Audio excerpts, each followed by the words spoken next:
Good evening, televiewers, and welcome to this other edition of Prime Hour, live on My Media Prime Television. Many are of the opinion that wrong educational orientations have rendered many Cameroonians and Africans jobless.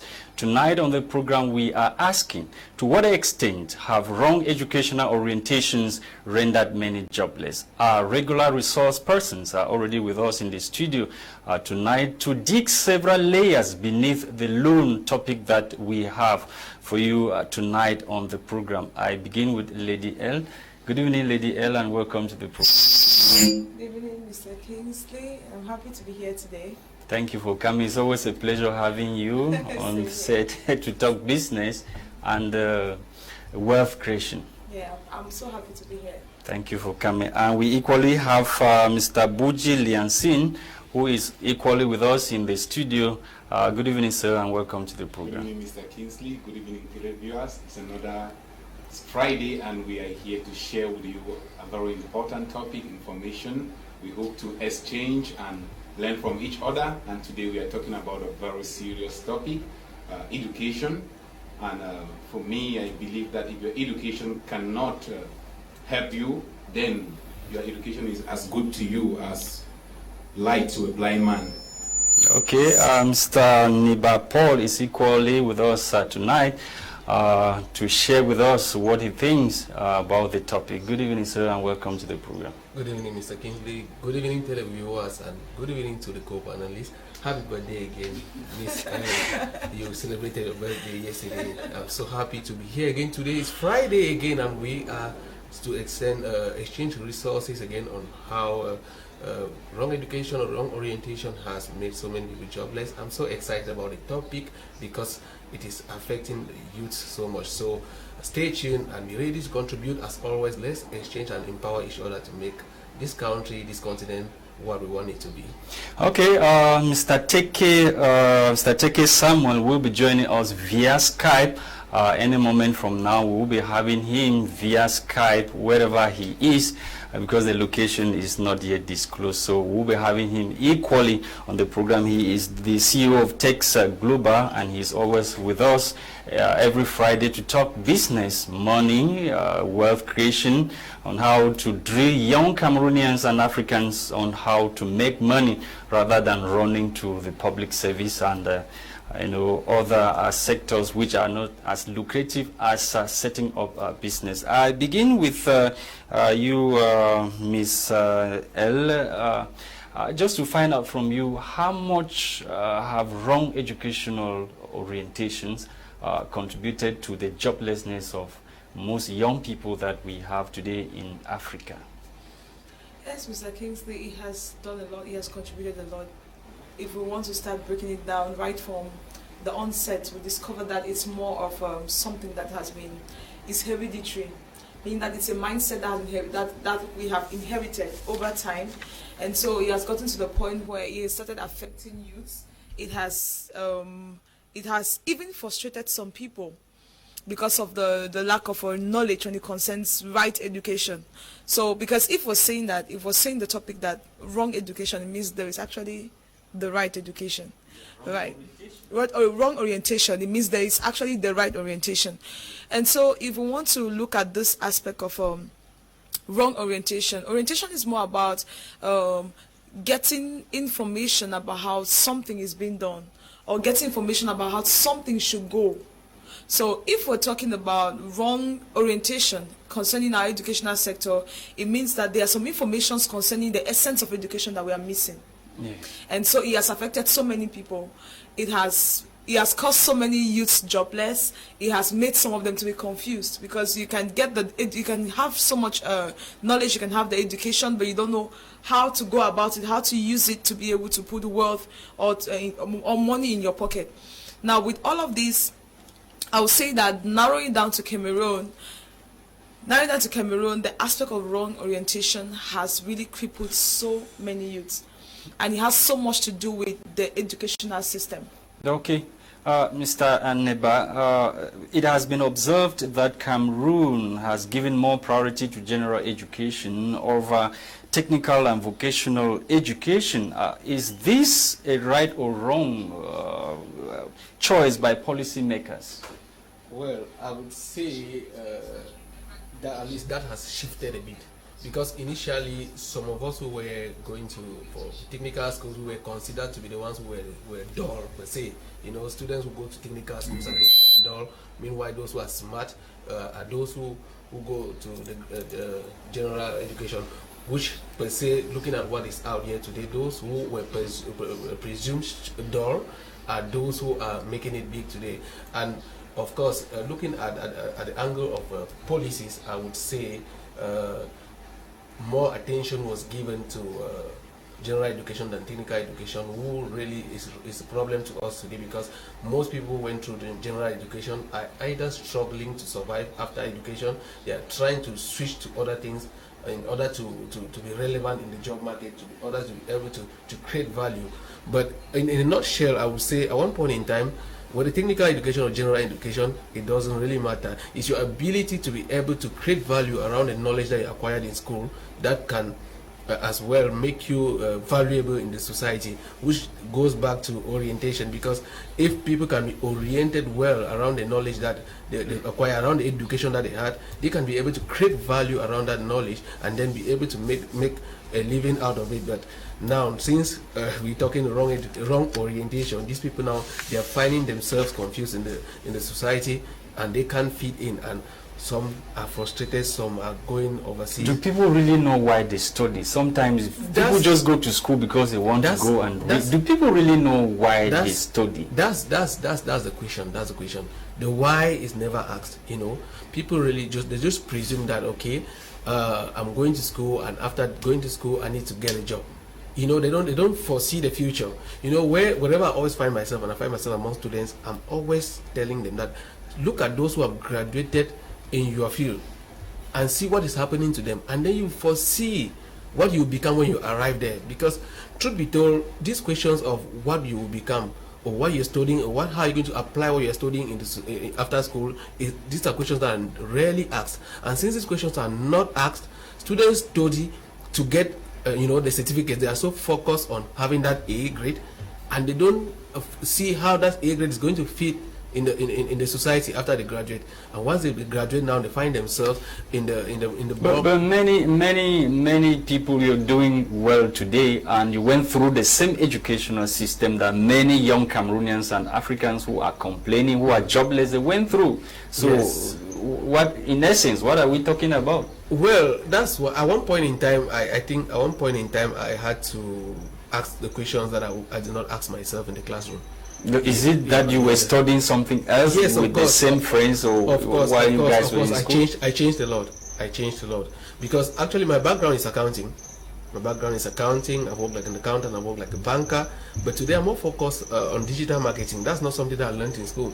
That's something I learned on my own. Public speaking, I learned on my own. I took time to read books, I changed my milieu of friends, I related with people who were already doing public speaking, I watched their videos, I see how they behave on the mic, I equipped myself to be able to communicate, you understand? So to me, like an individual, at one point in time, I needed to change my angle of the way I see things. You understand? Irrespective of the education, I'm not saying that the education that I took was wrong, because till now, accounting is still putting money in my pocket. The experience I got from the bank is still giving me money. You understand? But at one point in time, no matter what education we have, at one point in time, when you reach a particular age in your life, you take responsibility for your future. Because if you keep blaming, blames never put food on your table. Blames will never pay your bill. You understand why we are looking at the fact that, okay, yes, this orientation lacks in school? Because at one point in time, I would say, I wonder why what those people, they call them how the counselors in school, you know, what they do. I don't know their job description. I don't know what role they play in orienting students. So they only do what is handed to them by authorities, by those that put them in the said office. Yes, because I would want to think that these people are there to play a preview of an after school life in the eyes of students, so that students can be able to find balance and start equipping themselves in the right angle that will permit them to thrive after school. But seemingly, when I look back when I look back in school and I think of the counselors who were there, I don't think I've ever had an exchange with any of them, or remember them having an exchange with any of my classmates. But we have counselors who had classes, who had offices.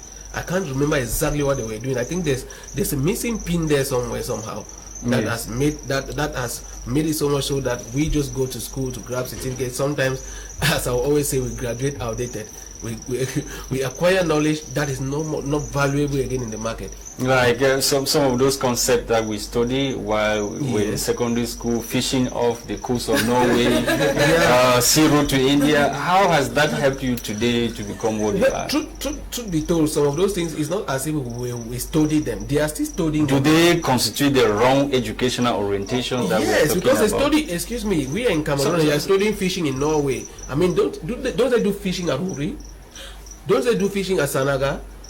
Why should we be studying? I mean, are we saying that, okay, after graduation you need to go do fishing in Norway? I mean, if you are studying something, it should be more practical, it should be more realizable in our community, it should be realizable in our environment. We shouldn't be studying things that were handed over to us. I watched one video where a lady was asking what were our great-grandparents doing that it was Mongo Park that had to come and discover River Niger. I mean, some of those concepts, they don't balance. But they didn't document such, I mean, those things. I mean, but when you say you discover, there's something linking there. It's as if there was nobody who saw it first. You know, they were the ones who came and saw it. I mean, if nothing was documented, like, okay, when they came there, they saw people living there and they interacted and the people led them there, because in most of the times when these people came like tourists, like preachers, they were the inhabitants who led them to these places. But when they were documenting, they did not include the inhabitants in their documentation. And then now this education is handed down to us, and we have been studying it without questioning for several years. But in reality, I believe these people were living. But the same people, I'm giving you so much time, but let us just learn. The same people handed those type of educational system to us. They are doing well. I'm talking about the Europeans and the Americans. Now they are doing well. Why is our own case different? The question is, are they studying the same thing that we are studying? Do we have the same? Do we have the same program like them? I remember one time when I was still small, we used to have pen friends. You know, one pen friend asked me if Nelson Mandela was the president of Africa. Okay. You understand? It means that they are clueless about us. Why we study them day and night. We study even how they do their fishing and stuff like that. Why they know little about us. I mean, some time ago, I watched during a football competition, I think it was a World Cup, and they were interviewing citizens of a particular country where the World Cup was playing, and they were asking them, do you know a country, Cameroon? They were like, which country is that? Okay. Where does it exist? I will come back to you. Sir, how adapted is the educational system to respond to the employment needs of Cameroonians, especially those that are jobless? Wow, what a question. How adaptable is the educational system to meet the current demands of the job market? Sometimes I'm tempted to say our educational system is outdated to a greater percentage, because the current needs of the job market are totally different. I always look at it from personally my experience. Yes. I have people as a marketer. I have people that sometimes they contact me to look for a marketer, somebody who can market for them, can market a product for them. But now I start looking at those who have graduated with marketing degrees, with marketing certificates. They cannot actually fit to the current demands. We now have digital marketing. We now have video marketing. We now have what you call e-commerce. Those things have a different approach. But they taught us how to talk to a customer, maybe in the traditional way. They did not take into consideration those things. It's not updated, because why the white man, why the European, and the Asian is training their people how to solve problems, even some of our problems, we are not preparing our students to get out there and solve the problems that they are going to meet in real life. Because just as my co-panelists are saying, if what you study here is what is applicable in Norway, what is applicable in, you study European history. I remember that at a particular time, European history was taking more time than even our own history. Yeah. And even that's why I asked a question that do we even know what we are studying? Why do we even go to school? We go to school to study anthropology, history, to come out, and what do you intend to do? Competitive setting that we have. It's about you having A grades. Who came out with the highest A grades. It's not who can solve real life problems. That is where we fail. Because the great people, okay, if you can recite very well, you can. If you can do it, you can reproduce. Put it that way. Our educational system says we should reproduce. Now, since our focus is not all about our educational system, but you cannot talk about orientation without talking about our educational system. Look at it. When I was in secondary school, I always saw a guidance counselor when we already registered the GCE. They came to tell us how life is going to look like in high school. But now, at that stage, we are taking wrong combinations because for me, I was actually generally good in every subject except mathematics, French, and English. Put it that way, I mean the written English. Now, I was following what I could perform better, I could produce better results in, not what the society needed, not what I had to do today, because at one point, I went to school and I realized that what I could do is what I did not do because I had the wrong orientation. I wanted, okay, I have to produce the highest number of A grades. That is where, you know, okay, when the GC results are out, they say this person had 25 points, this person had this number of points, you have 11 papers, all A grades. That's not the question. What can it do? Can it put food on your table? Because we invest so much in education, and when we get out, we realize that the certificates we have, or we call them the papers, they are useless because what solves real life problems that can give you a job, that is the value that you are bringing, because employers look at the value that your certificate is going to bring to their organization. They are not looking at what you have an A grade in many young persons who are unemployed, they are running away from the primary sector. When you go studying accounting, banking, management, when the extractive industry, we are not focusing so much on the extractive industry. I'm talking about agriculture and other extractive sector. You intend to graduate, and then what kind of job? Where do you intend to have the job? Get back. Go to polytechnics now. Most of the students are studying management. They want to be managers. To manage what? That's a question. We don't even have the industries. Yeah. You're studying management. Now, the question is, good and fine. That's being a manager. If you can manage resources, good. Where are the companies that you're going to manage? Because you look at it, I took when I was doing my computer studies in the school where I was in, you have about, the Cameroon has about more than 10,000 students in the management department. How many industries do we have? Start asking yourself those questions. If everybody, if you look at companies, and when they go out there, they take their management certificate and they are looking for a job to manage. They did not know that, okay, for instance, the agricultural sector, that is what we specialized in. What us at Tex Global do, yes, they are situation. What about processing these agricultural products? What about handling the products, quality control of the products? Nobody is studying that. What about the fishing? We have fish ponds, but now you study fishing in Norway. How will you manage a fish pond in Cameroon, where considering the environment, the climate, there are different things all involved? So, but nobody actually told them that, see, this is what you are supposed to study. We are looking at agriculture as the next $1 trillion industry. But many old people went to school. The way we look at those who doing farming, they are the poor people. According to most old people or our fathers, they argue that the young generation now want to put on a suit, go and sit in an office. Even those who have studied the agriculture in school, they don't want to go to the farms. How do you get to convince them to see the importance of going to the farms? Of course, the issue is, okay, if you go and sit in an office, let's say you are doing like what we do, agriculture, You have to move to check products. You have to be sure that, okay, the fish that are in the pond, are they healthy? Is everything okay? What about the movement of agricultural products, the farm inputs to the farmers and the rest? You need to be there. You need to be with them. And it's not an issue of, imagine you have to visit a farm. Yes. The suit where you are supposed to demonstrate. You are an agricultural technician. You want to do with the suit. That's where we take it all wrong. There is a time to wear a suit and there is a time to be in the field.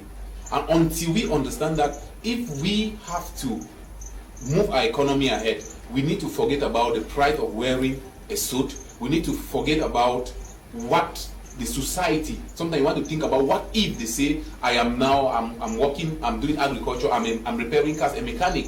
Remember that in the Western world, the person who repairs those things, they're regarded to some high esteem. But also, the way our people, the way the society, we need to be supportive of these people that are doing the work in the field for us. Okay. If not, we will give them the type of image that those are wrong things. Because just call your mother after graduating from school and tell them that, oh, you just got a job with an agricultural company. Oh, it's like you're already a failure.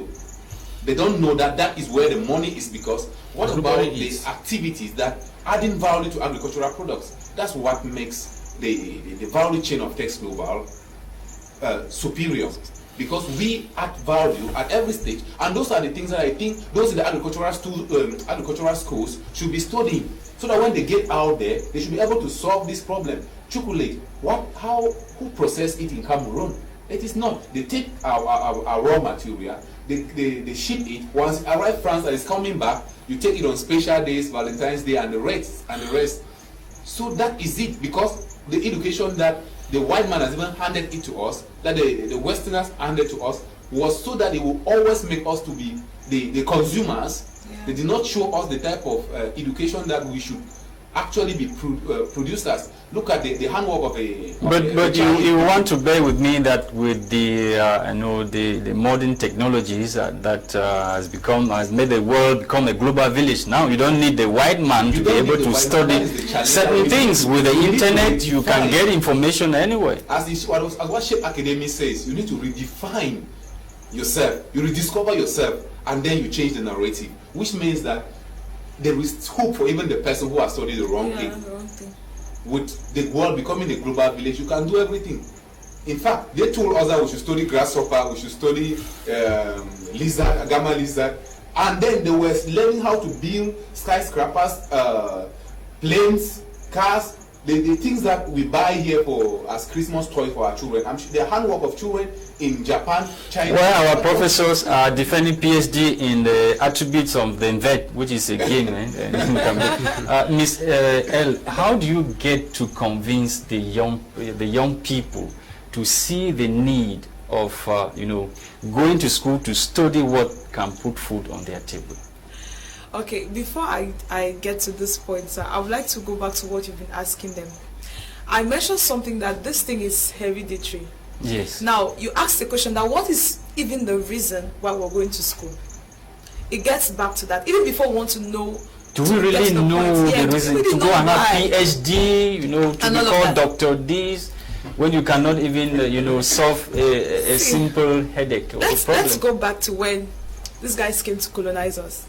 The reason why they started education was because they faced difficulties communicating with us. And so the essence of education that they brought to Africa or to Cameroon, let's bring it down to Cameroon because this is our country, yes, was because they wanted to ease communication. Communication between them and us. And now they left from there. The next thing now is that we came to discover that, okay, we have to move on to get to know more. Now, everything that we designed, that they taught us that we can be able to learn for ourselves, was more about understanding our roots, because they understood that we had not known ourselves.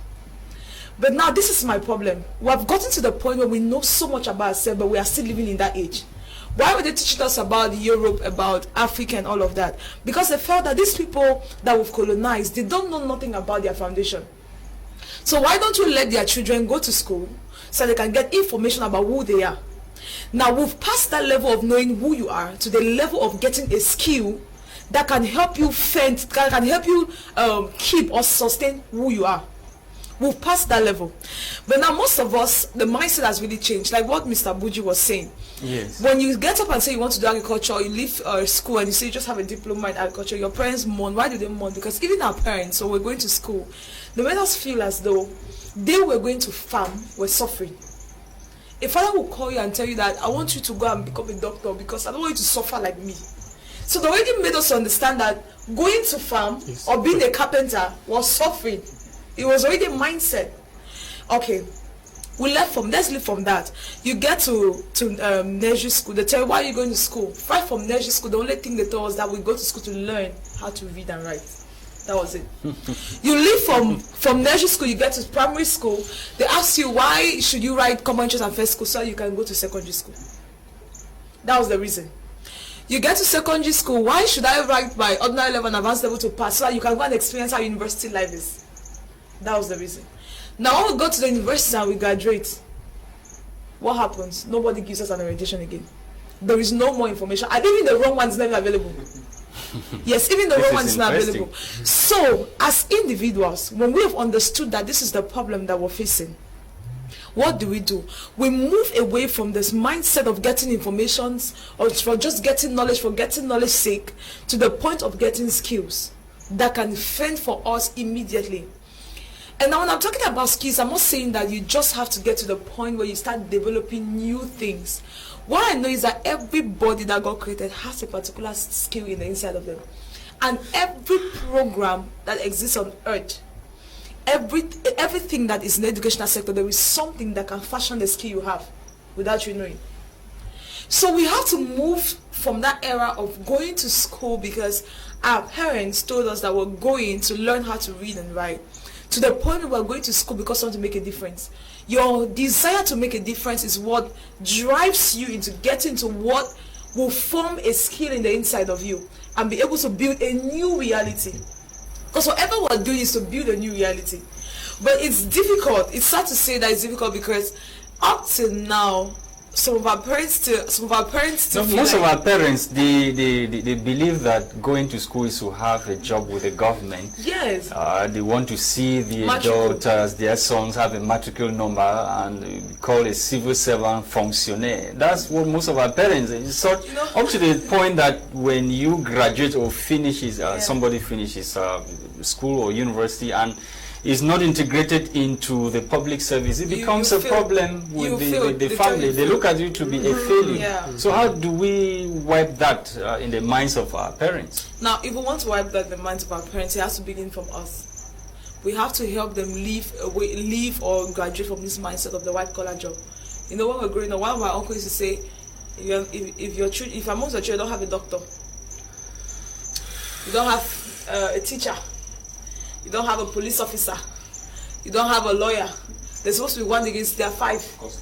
Custom officer. If you don't have this for your life, your family is not successful. As a matter of fact, if you decide I want to do business, you are the truant of the house. Why should you decide to be an entrepreneur? You are a truant. So with us that we've got to a point where we see you that is wearing the shoe and you know where it's paining. Your parents don't know.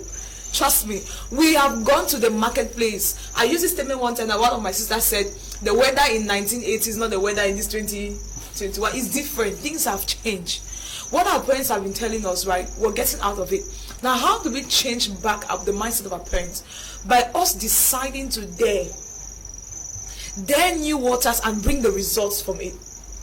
And then you'll be able to give them feedback. Meaning that if you have the desire to step out and even do, I think I've always seen they do is it plank work or what? They do carpentry work there. How do you get to convince your parents to give you some resources to start up, to get started when you complete I think whatever mission you are daring into? How do you get to convince your parents I think to believe in your dream? I think there are many ways. Depending on the family you're from. Sometimes it's enough to just pest. When people see so much decision, so much zeal for something. Now this is what they do. Some parents will decide to just give you and tell you that better go and fail. Let it be that I played my part. I used to use an example that if you have a kid, like Mr. Nema has a kid.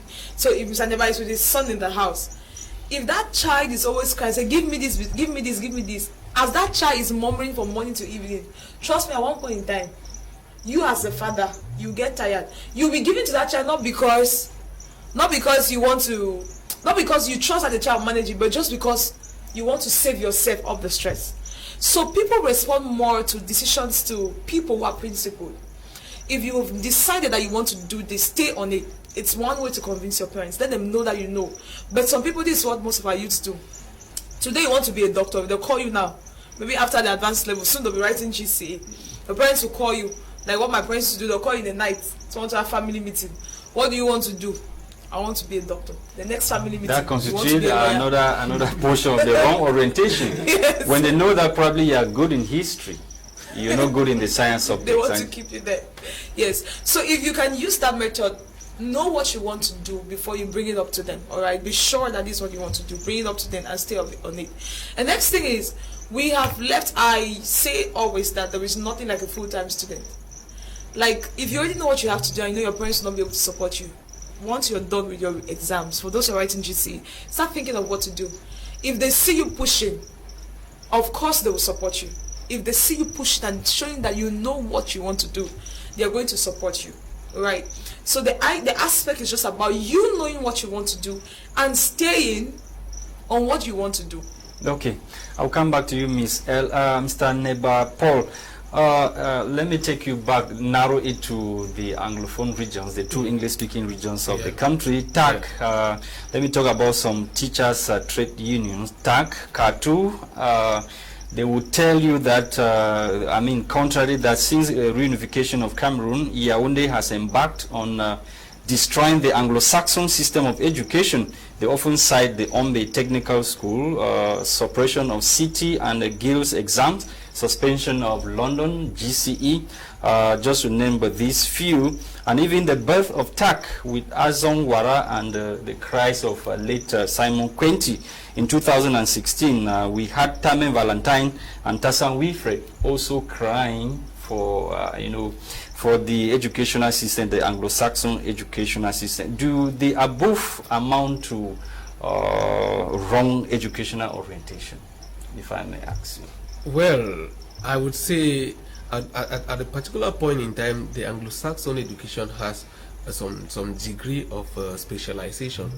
You understand, because when you're doing commercial, so if you're doing commercial, there are some courses that you don't do. If you are doing grammar, maybe they orient you towards this A3, A this and S this and so on. But now, when you are doing the Francophone education, you study everything. That's another. How can I say? That's another net. When you say study everything, you do a bit of maths, you do a bit of history, you do a bit of geography, you do a bit like we would did when you're doing the cap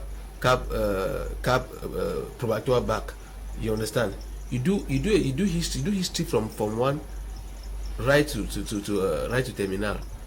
Not so. Even if you are doing accounting, you do a bit of law.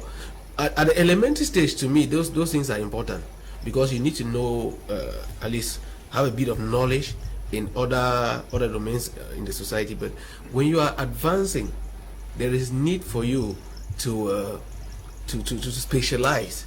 You understand? Because even at the level of the HNG program, year 1, year 2, we still did history, we still did law. I mean, those same probably things. To know a bit of your country. No, those are things that I studied in the secondary school. I still studied them in the university. The very accounting that I studied in the secondary school, I studied it again in the university. You understand? In the HNG program, that's some kind of mix up, and still in that direction. You are not. The main focus still is for you to step out and start dropping applications, which is the underlying factor that we are looking at here, because we are looking at the value, the level of value that is brought to the market. You understand? But now I remember a friend of mine. When we had our degree, he went around from Aqua to Bonanjo Bonaprise. So the two of them, they bought 3 dozens of envelopes each, and they went from one place to another. They drop all, and only one place called them back, and the place called, it was out of courtesy, just to say, we received your application, but we are sorry, we are not employing now. You understand? So the Anglophone or the Francophone education, they have their weaknesses, but I'm looking at that point where there's that where there's that mix of putting in the minds of students that if you step out, you can either create something or you can get a job. That's where I have a problem. There's this circuit, I don't know, a circle that sometimes I wrote about it and I was criticized by teachers, but I will say it again. The most unproductive circle is that which the best student becomes the best teacher, and the best teacher becomes the best student becomes the best teacher. That's to say, a student that is good in school today, instead of stepping out and using the knowledge that you have acquired to try to create something, they become a best teacher, and they teach another student that becomes very smart and turn out to be a teacher again. That circle keeps going. How do you blame these students? That's why I call it. Don't you think the environment? That's why I call it an unproductive circle.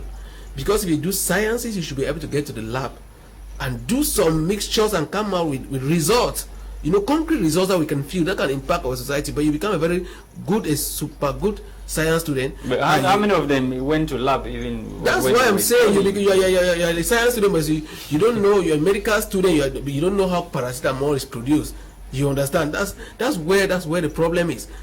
The two, whether Anglophone or Francophone education, the problem still lies at the level of being creative. That aspect of creativity that's lacking, because the educational system is in a way that it doesn't encourage collective work, but in the real world, it's collectivity that pays. You understand? It's a combination of Miss Earl, Buji Linson, and you, Mr. Kingsley, that blends and give out the knowledge that we're having, and of course with the audience that are watching us.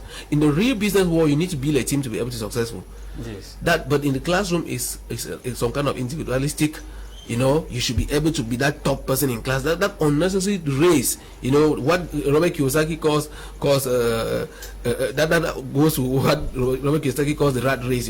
That unnecessary race that you compete, and then you get to after school and you start running from a job. You enter some kind of circle, and at the end of the day you weigh out and you orient your children to become, to take that same road. That's something to parents tend to make their kids become what they do. So you're saying that there's a problem with our curriculum? The problem is at the level of the curriculum, being Francophone or Anglophone. So how do we solve this issue? This is where we come in. We need to touch this curriculum. I was going through the program of digital marketing, the advanced level digital marketing today. I was so excited. I felt like I should go back and teach. Because I was feeling like maybe those who are teaching this thing, I'm not sure that this program is coming in place. Yes, but the teachers that are there, were they trained at the economy to teach digital marketing? Maybe the program is there now and it's really good, but they will not be able to dish it out well. You understand? That's where another problem, because that's really an update that I appreciated so much, that they are studying digital marketing now in school in Cameroon. That's wonderful. But now we should also make sure that we have the quality teachers that deliver that. But before that, I have said it on this platform time without number, get professionals to go talk to the students while they are in school. That's very important. I was frustrated last week where we had to talk in one secondary school in Douala, and the principal rejected us on that day because he did not see the personal financial benefits that he was going to get. Can you imagine? That's something that was pre-arranged. And then at early morning, he called the lady that was supposed to do the presentation with me. I said, the lady tried. So that has to do with mentality. That has to do with mentality. So the lady tried explaining. We came, and at the end of the day, je ne peux rien faire. Je ne veux même pas and it ended up like that. They must. While we are trying to change, to change the syllabus, there should be this bridge between those who are experiencing real life and students. There should be that exchange. I mean, this platform is one of those exchanges that we're talking. The exchange that we're talking about, because we are quite sure that students are watching us and they are now picturing what they will become after having their certificates. More doors should be open in our secondary schools so that professionals who are willing to share their expertise to students should come in and let them sit on the table and pick and make them to have a preview of what they will become after their certificate. I think in a way somehow we will start making our students become creative, because if I can reason some things different today, is because I started interacting with people who were ahead of me. Yes, that's quite true. And I believe that if these students start interacting with people who are ahead of them, who are in the field, who are experiencing reality, of course they'll start thinking another way. They'll start seeing the need to consume other knowledge, because you rightly said here that okay, the world is a global village and people can acquire any knowledge that they want. The truth is, when our students go on the internet, do they go where knowledge is, or the only browser that they know is WhatsApp, Instagram, and Facebook? They don't know the usage of Google. They don't know the usage of YouTube. They need to be taught on how to use these tools to educate themselves. Okay. Yes. Let's take some few messages, televiewers, before we continue with the program. This one says, good evening, brothers. Rudy from Bamenda. Please, if the Cameroon educational system is not the best, because a simple secondary school student studies 18 subjects, what the hell? We better specialize at most 4 subjects. God help us. He's writing from Bamenda. This other televiewer says, hi, Mr. Kingsley. Do the educational orientation render even technical citizen? Is Nche from Limbe. Nche is writing from Limbe. This other one says that good evening to you all in the studio and to your team and televiewers. My question to this is, who actually does the educational orientation in Cameroon? I think I should throw it to everybody.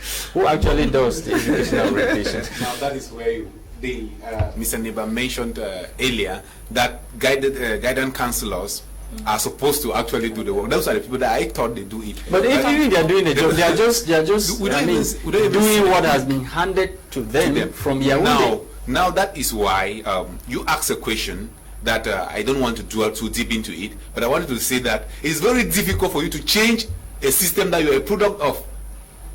Okay? Because you tell someone that, okay, this education system is not good. They are not seeing anything wrong with it.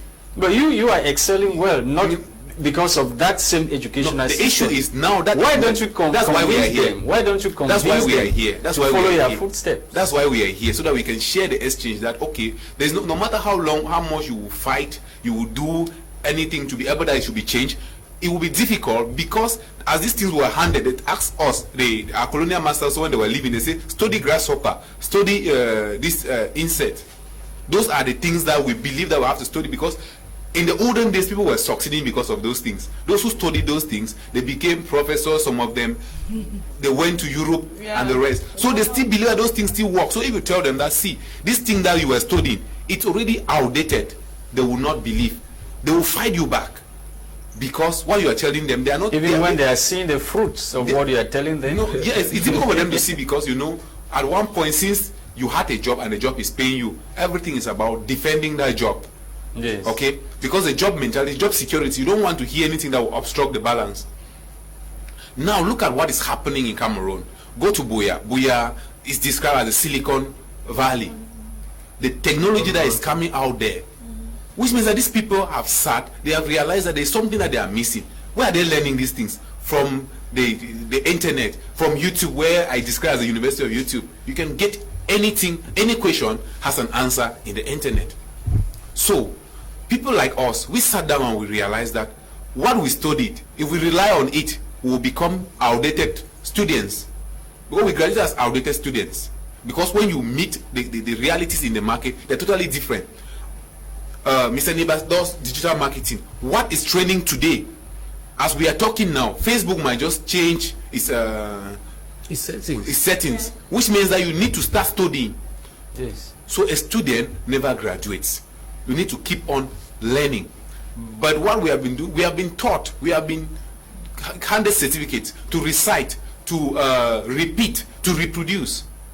So at the end of the day, you need to sit down and say, okay, now that I have graduated, I now have a PhD in anthropology, a PhD in sociology. What can this certificate do to me? Can I solve a problem in my neighborhood? Can I solve a problem in my country? What can I discover that the world will come to me? Mark Zuckerberg left school more than a decade ago, yes, to do something that the world was supposed to be marveled at, and he did it. Our African students, our Cameroon students, don't have that mindset. They don't know that when you discover who you are, your strengths, you have the freedom, you are free to study what you are better in, what can change the world, what can feed you, feed your family, what could make you known in this generation. It is not what your parents are dictating to you. At one point you need to break away from it. I actually, at the time when I decided that no, enough is enough, I need to study information and communication technology. Yes. My dad says, you have to be a teacher. I said, no, Daddy, I don't want to be a teacher. Though everything favored me, my certificates favored me being a teacher, but I realized that I need to break away from the way reproducing. Yeah. I need to go and train the very students, teach the very students. I've taught from one right to master students. Yes. So at one point I said I needed to do something. I need to be creative. I need to be solving society's problem. I don't need to be producing people who will just come out and they will be like me. So I said no, I have to get out from this. I went and I started my career in a documentation. You have the practical things. You can study even those who study secretarial duties in school. It is quite different from the realities that you meet them. I was surprised that normally we have secretaries who cannot reference a document. They cannot even stamp a document well. They don't even know where. You understand? When you get to somebody's office, you understand? When you get to somebody's office and you do those things 2-3 days, you are fired. You don't even have the job. You don't even keep the job, because what you have learned in school is not what the society needs. And that's what we must understand, that for us to change, study, get it. There are many institutions around. There are many institutions around. So if you can, we can blame the government from Monday to Sunday. Okay. It will not still solve our problem. So let's take some few messages, Mr. Buji, before we come back and continue with the second part of the program. This one says that's Tasha Raymond writing to us from Mamfe. He says, good evening to you people in the studio. Yes, we all know that formal education is to acquire knowledge and skills, but the objective of every state in the world is to eliminate academic illiteracy. So going to school is not all to acquire jobs. That's what Tasha Raymond, that's the opinion of Tasha Raymond from Mamfe. And this other one says, it's a message repeating itself. Good evening everyone in the studio. Africans have been brainwashed to study so as to solve the problems of the West rather than African issues. Most European societies have conquered unemployment because they have specialized more in what they can do best, given their available natural endowment. If, for example, our traditional medicine sector is developed, other nations will depend on Africa for herbal medicine, and this will resolve unemployment issues. He goes further to say we should be focused more on those sectors that give us the greatest competitive advantage to other nations. That's Abo Tabe writing us from Douala. He's writing from Douala. Miss L, what do you have to say? I love what he meant. I love what he said about competitive advantage. It's better for us to go in for what can help us to stand out in the market, in the global market. Our country has a lot, but it's just the people to explore the resources that are not there. But we have a lot that are lying down. I do. Right in your compound where you live, there is a resource that is lying idle that you're not making use of. Imagine something as simple as this, that you live in a rocky area. There are quarters in this Cameroon that I know that there are areas where people live in a neighborhood where there are so many stones. These same stones that they use in, is it building houses? There's a stone they used to break like that. I don't know how to call it. Calabash.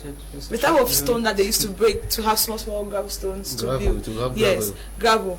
You are living in a neighborhood that has all of that. If you cannot break it, why don't you call somebody and tell them I have stone for sale? You're not even the one who created the stone. Just call somebody to come and buy. You understand? So actually there is a lot that we have lying idle all around us. There is a lot that we have lying idle. All what we need to do is to be able to shift our mind to the point where we can be able to see more with our mind's eyes. All right? Be able to open your mind to see more. If you open your mind to see more of the problems, then you will know the solution. Somebody made mention that we're learning things that to solve the problems of the African continent. Yes, of the West. Rather than we're learning things to solve the problems of the Western world rather than those problems that we have in Africa. To me, I think we're not even learning, because what we're learning is not even solving their problem. Come on. What we're learning is to adapt to the solution that they'll give us. That's why we keep giving them money. Whatever you're learning now is just to fit you in the solution that the white man will give you. So that as you're sitting comfortably in the solution, you're giving them money. Somebody said something one time and I was really amazed. We're driving through the road, and then they were fixing the road, and he said don't be troubled with this. I was like, why? So how can we still want to repair our roads? We borrow money from the whites to repair our roads. We bring the whites to repair the roads and take the money back. Then we give them back the money. So then we pay the loan. It means we pay them twice. So when he said so, I was like, Jesus, I've not really thought of it that way. He said, look at it. How many blacks are there? Then he gave an example. He said some of these guys who are here, they went to Sunday school. They are good, but because their skin is black, the whites are giving. Just go there and ask who is the head here. It's a white. Who is carrying the stone? It's a black, and all of that. So we take money from them. We borrow money from them. We repair the road. We call them. We pay them back the money. Then we are still owing them. Means after we pay them that money, they go back and we're still owing them. Don't you think it's because we've not tried to buy the technology from them, for example? Yeah, that's one of the reasons too. Because we don't have the technical expertise to be able to construct those kind of mega structures and the routes they are talking about. The issue is just that we've decided to be consumers instead of producers. So how have we decided? The issue is mindset. It all starts from the mindset. I've had people who have produced good machines. We have machines like, for instance, agric machines. I have somebody who realized that there was the struggle of market women to do a goosey, yes, to crack it. He produced a machine for that. If that machine was produced in Europe, you would have been financed. You would have been financed. Now you already hear, you would have already had an invention coming out. Africa, either we like it or not, is going to become a tech hub soon as well, because Africans are innovating. Not because though the environment is not conducive, because they don't have funding, they don't have the support, but you need to create something that the world will come for it. When the world comes for it, they are going to give you their money. Look at it from getting back to what we are saying. Look at the agricultural sector. That is where you have a lot of potential. The world maybe or will be starving by 2050. The tendency that studies shows that there will be shortage of food. If you want to take other factors, climate change, the fact that population increase. Population increase. Now that is a serious problem that is going to happen. Africa has the resources, they have the land, the fertile lands, they are blessed with tropical soils, the volcanic soils. All those things, they are potentials. Africa has the labor force that can do these things for us. But our mindset say we cannot survive here, so we have to travel. You have to you see some people, they even go abroad in boxes. The Mediterranean, they drown there. Why? Because their mindset says that what? We cannot succeed in this continent. You want to go out. But look at that. Not only the mindset, what about the environment itself? Look at, it's not about... Probably the environment might have subjected them to... Mr. Kingsley, is Tesla not surviving in Cameroon? Are we not surviving in Cameroon? So, are there not people? Do you not know people who are very successful in this country? You have classmates who are doing well. You are doing well. What about you? The issue is that we don't want to find out why are these people doing well. What people want to do is, okay, I just want to be successful. Somebody buys a car today, you want to buy a car. Without knowing the source of... Yes, you don't want to learn. We don't want to go closer to whether you needed people. a car at that moment. In the billionaire mindset, talk about association. If you don't associate with these people who are making it, because the issue is that your education actually starts the day you leave school. Yeah. It's not the day you go to school. It's not the day you graduate. When you graduate, that's the time that you have to be educated. And that's why you look at how many people. I challenge everybody who is listening to us, read books. Read books.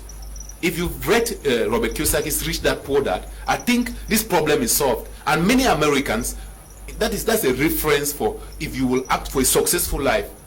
People who have read that book, they have a total mindset, a total mind transformation. If you have read the book, The Billionaire Mindset by Mr. Teke Samuel, you will see that all these things that we are talking about, you will not get up and you are blaming the government. No. Solve a problem, the government will come looking for you. How do you read a book with an empty stomach? No, of course. Now, that's a good question. If you will not eat to read a book, then do it, because that is what is going to feed you tomorrow. Yes. Stay hungry to read a book. I bought a single book for 25,000. If you want to go, if there is anything that my friends know me, that the other day when I went with Mr. Neighbor to Shape Academy, I went to their library. I got a book, The Secret of Secrets. Yeah. I just saw the book. I got it. When I asked the other one, The Secret, they told me it's 25,000 francs. I said, no, I'm coming back for this book. Because if I go anywhere with money, if I will get bankrupt, at least for a day, it will mean that I spend that money on personal development. Okay. Because it is my responsibility. It is not the responsibility of the state. It's not the responsibility of my parents to personally develop me. So I need to understand that, okay, now, these are the realities. This certificate that I have. Somebody's just mentioned that the object of going to school is not getting a job. It's not to, it's about eradicating illiteracy. But if the object of education is not to solve problems, then it is, we are preparing ourselves for a failed society. Because what if everybody can read and write, then what? It's really. All right, let's take a short break. We'll be right back after this.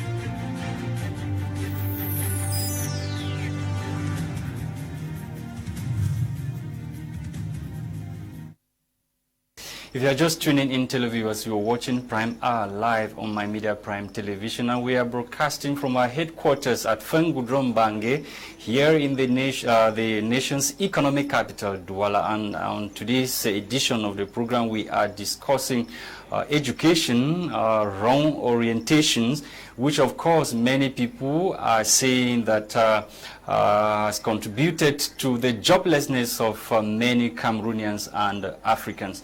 And before we took that short break, we were talking about the issue of believing in yourself, trying to dare and do some of the things that will put food on your table, and equally sacrificing to read some of the books that would, enrich you with knowledge to be able to do something that will impact your community.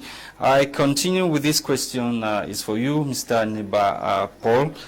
Many people have blamed the Western world, especially France and UNESCO, for imposing on Africa the educational system, their syllabuses. That France and UNESCO responsible for the educational system that we have in Africa. Their syllabuses, they have imposed it on Africans. Well, do you share similar view? Well, I would say a body like UNESCO is an international body where Cameroon is a signatory to, and Cameroon should obviously adhere to the decisions that they take. Talking about France deciding the syllabus of African countries, I don't really. I've always tried to figure out that link where a country is independent and dependent. That link, I can't figure it out as an individual. How can they say a country is dependent is independent and at the same time is independent, because I've seen scenarios where it really exhibits that somehow the line of independence is not really clear, which is something I will not want to dwell in so much. But I want to come back to the fact that we have realized that this is the reality, and if we are focusing on pointing fingers, the reality will not change, because these are international bodies, these are countries that are more powerful than us, and if we go fighting, we might not have what it takes to win them. So we bring back the responsibility to ourselves. This is where we are. What is the way forward? That's how I'm looking at it. What can we do so much so that I think it comes back to the internet. What the same internet that the child in France has access to, that same internet child in Cameroon has access to. That educational system, they have said this is what they are studying in school, yes, but there are other resources that we can make good use of and empower ourselves and become creative, because this is what we are looking at. We being able to create what we consume and actually consume what we are creating. Because at this point, if you look at us sitting here on this panel, from the pants we are putting on, the shoes and whatsoever, we are consuming from foreigners. Probably with cotton produced in Africa and probably with cotton produced, yeah. So if we just say now that okay, we want things to go this way, and the guys just say okay, good, you guys are going to go naked, we will go naked here. That's a possibility. You understand? So why we are talking about our educational system, talking about emergence in 2035, I'm not seeing the industrialization plan that is backing up our possible emergence. You know, because we have been living like this with this education for a long period of time, but we have come to the reality that this thing has not helped us, and we are looking at okay, we have to emerge.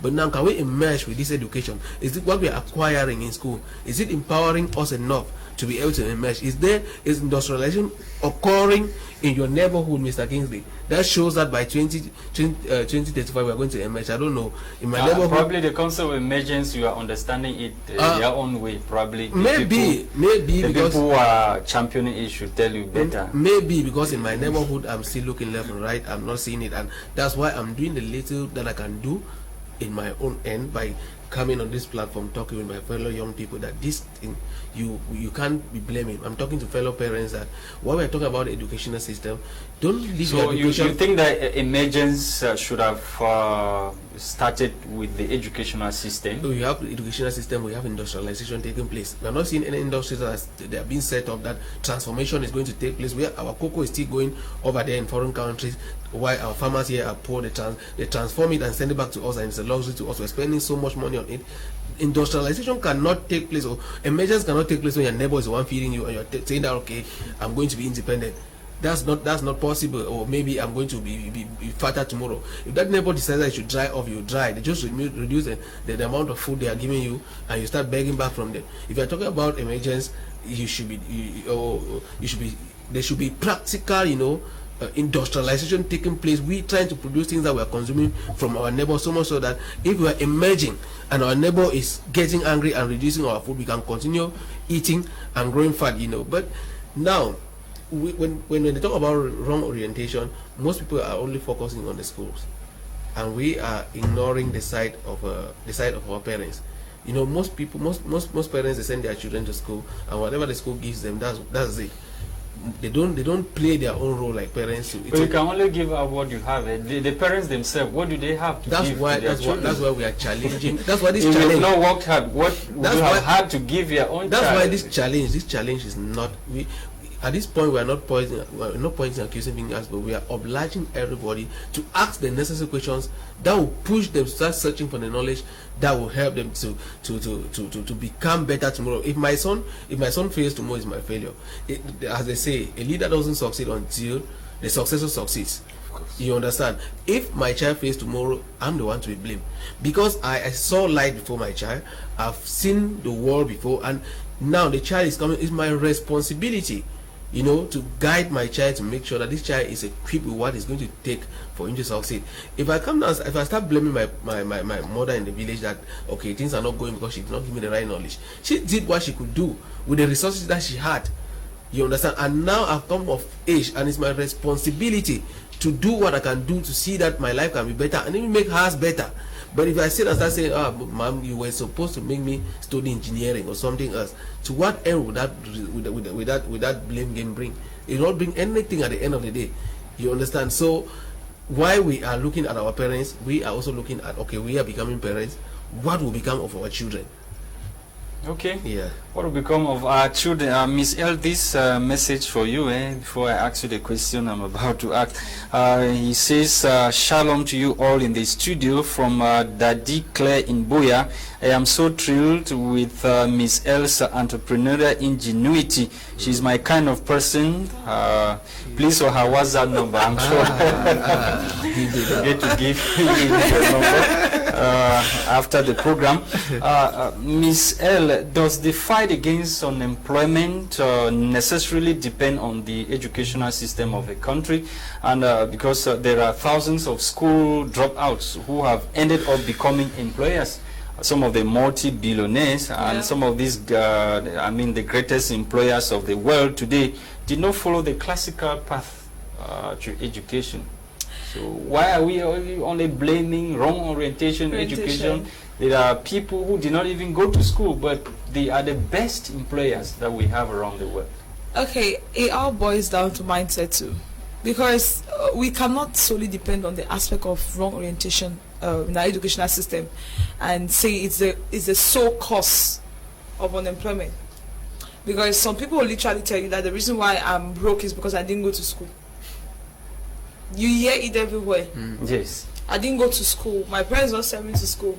There's one lady that I'm always with her. And one time she told me that I said something. We were just talking, then I said something and she didn't understand. So I was like, "That thing is what I mean." I explained. Then she was like, "That's why I don't go down that big book." I was like, so that statement, which I was asked, I said, which one is the big book in that statement that I just used now? And our complaint was like, "No, I cannot really expand because I didn't go to school, so I feel like this one is enough," and not the like. So the wrong orientation in our educational system is not the sole reason for unemployment, right? So don't go about telling people that I'm unemployed because I didn't go to school. Meaning you can decide to change the narratives, like what we preach at Shep Academy. You can decide to change the narratives. And changing the narratives has to do with you discovering the inner person. That's the person in the inside of you. There is something, everybody has something to give. Everybody has something to put on the table that others can be able to leverage from and pay them for that same thing. So unemployment should not just be tied completely to the fact that our educational system is having a problem with the orientation. No. There are many other factors that play on that. It could be maybe our environment, it could be our internal policies, it could be even your family and all the like. But the main thing here is the mindset. Meaning that you can successfully go through school and still stay broke, or you cannot go to school and still stay broke. Is everybody destined to have money? It's like Somebody was asking that. I somebody sent a message on this panel sometime. Not everybody can be rich at the same time. I want my money and chopping. Not everybody can be rich at the same time. You see, what you just said, sorry. Any person that has read the Billionaire Mindset, Mr. Teke asked a very nice question. And some people will say, not everybody is supposed to be rich. All these fingers are not equal. Then Mr. Teke asks that, if the 5 fingers are equal, why are you this short one? Why don't you decide to be this one? You want to be the short one. If everyone will not be rich, be the one that will be rich. No, now. I say rich at the same time. Not everybody can be rich at the same time. Miss L can be rich now, and then it's not my turn. My turn might be in 2 years. In 2 years, but everybody cannot be rich at the same time. Yeah, That's true. Yeah, of course, everybody cannot be rich at the same time, but you have to always champion your activities in such a way that at the end of the day you should be rich, even if not at that time. But make sure that you end up being rich at the end of the day, the right way though. So, but going back to what you asked about the aspect of unemployment and all of this, I'll say that it's still the mindset. We have to get to the point where we know that our realities are built by our predominant thoughts. Build your mind in such a way that you can be able to champion some things around you. Okay? Don't depend on it, like what I was saying. Don't say it's because I didn't go to school. You can go to school and be broke. You can stay without going to school and be broke. You can go to school and make money, and you can still stay without going to school and still make money. What would determine your aspect of being employed. That's either, I think we'll talk about employment, we'll talk about even self-employment. Yes. You can also be self-employed. So we're not talking about sitting in some office. You know, that's what most of our youths today, that's what they like. No, we like that because we're told that is the best. And one of my friends told me. But you saw it and lived it probably with your parents. Yeah. Some of us lived it with our parents. Yes. So how will you not be like your parents? Of course. It was seemingly the best though. You know, because those guys were always struggling. I have a friend of mine, I will not call his name because this is information. I have a friend of mine who called me yesterday and he told me that he resigned from his job. Yes. He's not a small doctor. He's a big doctor.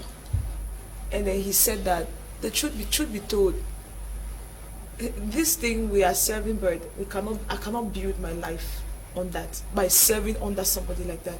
Meaning that I can still effectively save lives, but at the end of the day, me saving life, I should not go home frowning. Yes. I cannot come to the hospital without food in my stomach sometimes. I have the other things I have to do. And then he was saying that I can be self-employed and still be able to do what I'm doing. But he said that I just feel that there are other ways of doing this same thing that I'm doing. Meaning that even as an individual, even if you are a teacher, there are other ways of doing it, of you making money out of just being a teacher. There are other ways of you making money by just being a businessman, or everything that we are doing has a profitable code. Everything, every business, every activity has a profitable code. There is no activity you do that doesn't have money somewhere. All you have to do is to discover that code and press on it. So how do you discover it? How do you discover it? It's all about knowing yourself and fitting yourself perfectly in it. You know, you can know that you can be, that you are a good orator. You talk well and all the like. The problem is, where do you talk? And when you are talking, what do you say? You can talk so well, you can articulate so well, right? But you're saying the wrong things. Nobody gets to feed you from saying the wrong things. That's it. So it's all about knowing who you are. Everything we're saying that we keep preaching here on this show, it boils down to one thing: our mindset. How do we perceive the things around us? How do you perceive? The power of perception is there in the billionaire mindset. How do you perceive? How do you see things? When you see things in an abnormal way, Mr. Teke said one time that abnormality is the new normal. And I took that, I said, okay, the abnormality is the new normal. Means you have to be abnormal. If you look around and everywhere, everything is just wrong around you. How do you make a positive, how do you figure out something positive out of every wrong thing you see around you? The first question is, how did you know it was wrong? If you knew it was wrong, if you knew it was wrong, it means you knew there was a solution. Because this is it. I walk into this room and it's dark. The fact that I realize that it's dark, then it means that I already have the capacity to know what the solution is. The problem is that some people will walk into the room and say it's dark, then they will sit and wait for someone else to come and discover that it's dark and look for the switch. So there are like three categories of people. The person who will come in, see that the room is dark, and then sits without looking for the switch. That he will just complain and sit. Another person will come, complain of the dark. He knows that there is a switch, gets close to the switch, and stands there, not pressing the switch. Another person comes, discovers that there is darkness, decides to look for the switch, and put on the switch for the light to come on. So meaning that it's all about us. If you discover that things are wrong beside you, the first thing that comes is, how do I solve these problems? Remember that people pay you for the problems you can solve. Mr. Teke says, if you want to make more money, solve more problems. If you want to make some money, solve some problems. If you want to make a lot of money, like me, solve a lot of problems. And if you want to solve a lot of problems, you will not solve what you don't know. You have to be the person who digs problems everywhere. See, there are problems everywhere. Which means that you have to take risk. Of course. Take for instance. How many young people are ready to take risk? They can't. They are afraid of stress. How do you get to convince them to take risk, be able to solve these problems?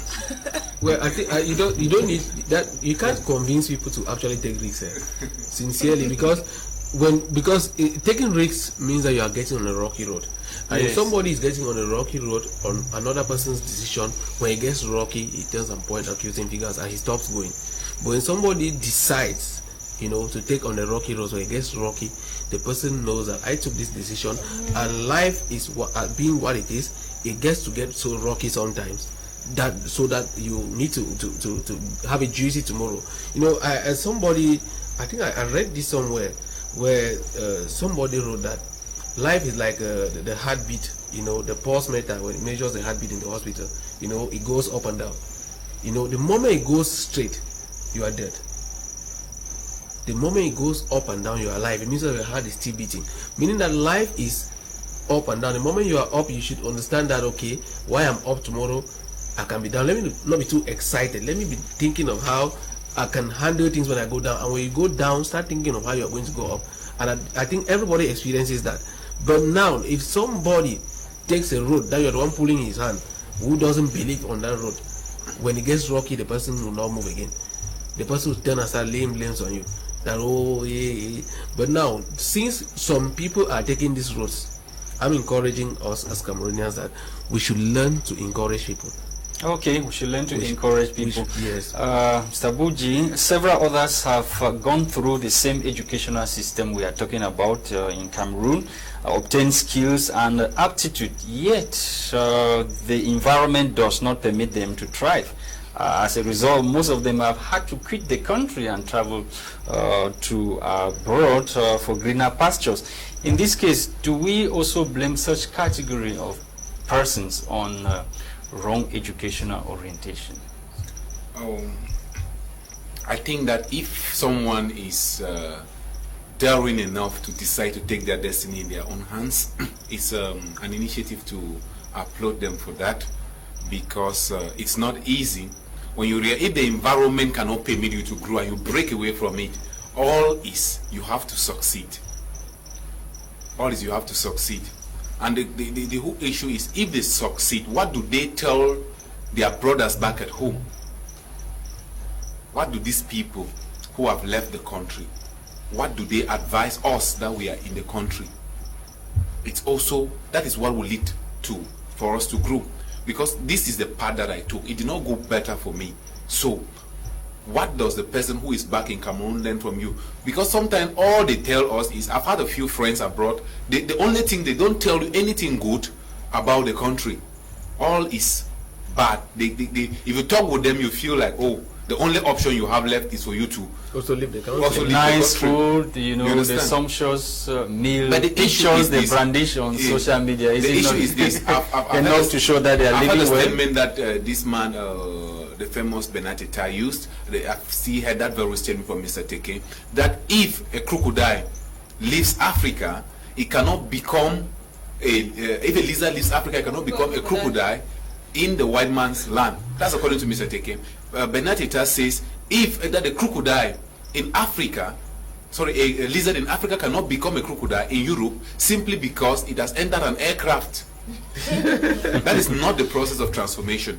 So, if you're a lazy man and you leave this country, you go there, in fact, you will be left for some type of cleaning jobs and the rest. But if you go there with the mindset of a survivor, you will still succeed that way. And at the end of the day, what I can tell anybody is that what you can do in Europe, you can do it here in Africa. It's not about the environment, it's about the mindset. It's about the mindset. You can be able, there was a time that I wanted to leave this country because my mindset, at one point I felt like I was defeated when I said no. There is a decision that I took that normally, I am not interested in a magical number any longer. I tried because in school, I was good. Many of us, you understand? In school I was good. I tried to get into the magical number. Yes, I tried to get into it's a story for everybody. Yes, you understand? It was like, who do you know? Who sent you? How much do you have? Those are the realities in our country. So I said, okay, I am not going to. At one point I said, I'm fed up with this system. I have to do something for my life. I have to do something that the next generation should remember me for. That is why I started studying things that what school did not teach me. I started the education. I started self-education. I started meeting people who were doing the things that where I wanted to go. And today, the best thing that ever happened to me was deciding that I was not forgetting about the magical number, because many things happen. If you give me a magical number today, I will tell you to keep it to yourself. because I don't need it. Some other persons, one will kill to have that. But I realize that if today, if I'm not marketing, I should be repairing computers. I should be training students. That makes me different. That makes the type of orientation that I realize that I have to take myself, I have to sit on the driver's seat of my own life, not wait for anybody to dictate that.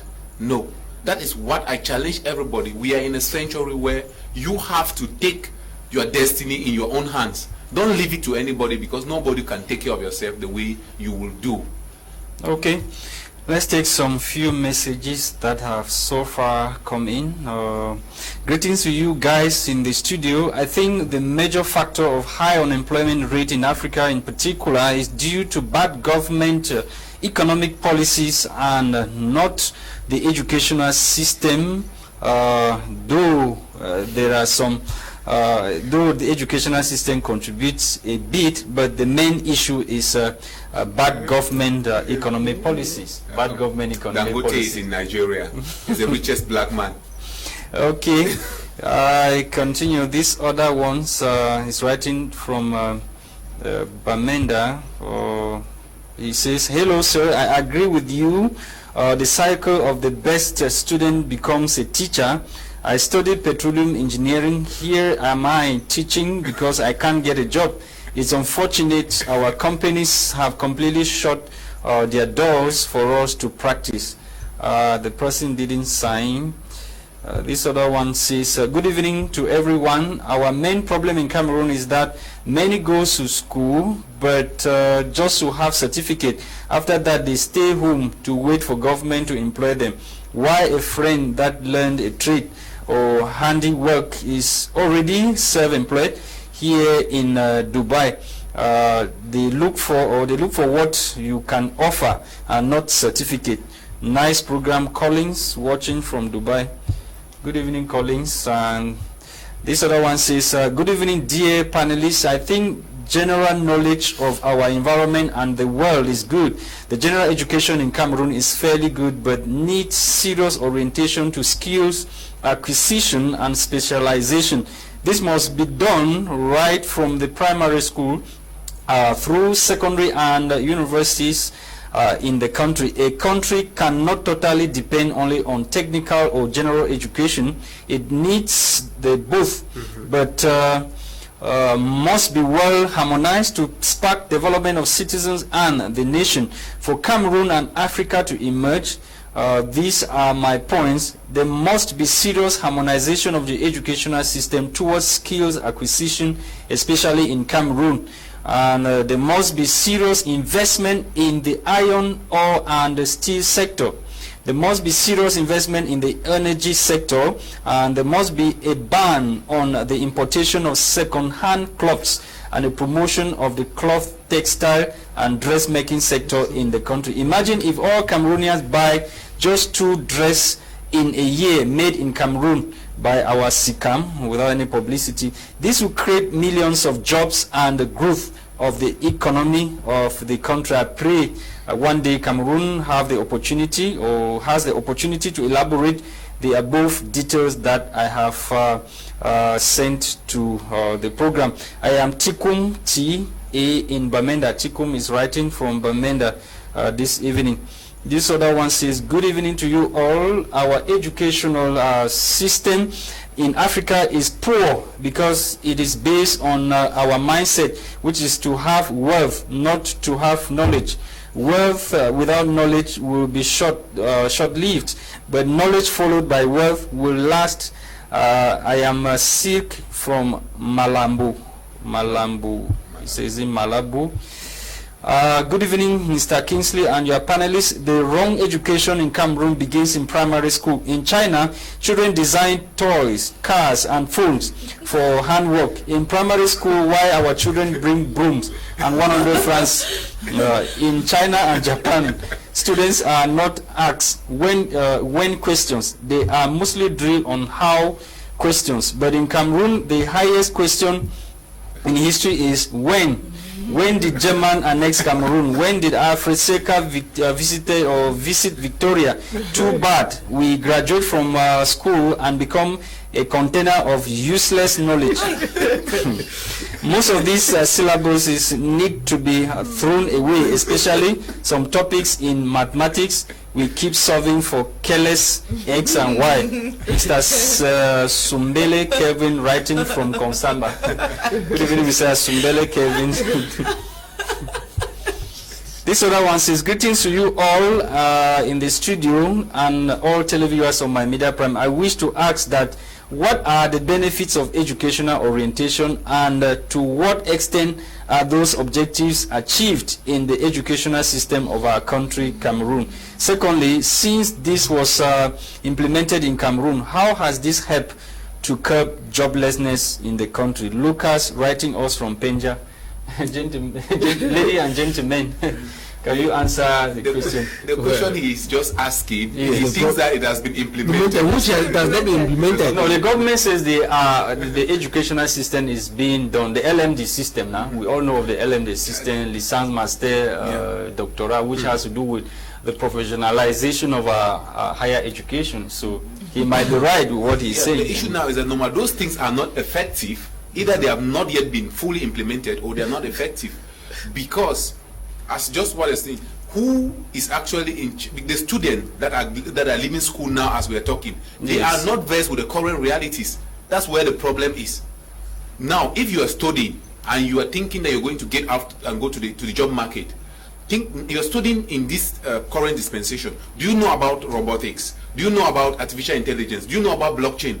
So if you are a student out there and you don't know this thing, you know about e-commerce, because those are the big sectors that are out there. Yeah. If you don't know, the incubators are not there. We don't have the incubators. How do you want them to know when they don't have the incubators?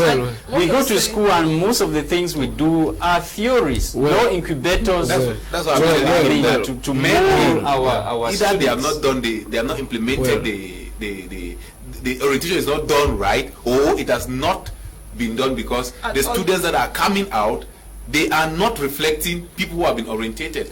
See, the truth be told, these things are not going well. As I've said, these things are not going well, and I've said time without number, let's shift the attention to whosoever is supposed to do what and be doing what we can do. If you are a student out there watching me, if you're following me on social media, I advised yesterday that if you're a student, make sure you have somebody who is in the working world in your domain that you are following, you are making friends with, that's already linking you to the realities of life. Don't stay within your circle, because once you stay there and you all are acquiring the same knowledge, it will be very difficult for you to make a difference tomorrow. I mean, we know of the Silicon Mountain in Boya. You're studying in Boya and you hear they talk about Silicon Mountain. Do you understand what is happening around that community? How many of those tech guys have you gone closer to understand what they are doing? How are you linking yourself with it? So much so that even if you have to get out, graduate and grab that job, you are going to have the opportunity because you were already having the experience while learning in school.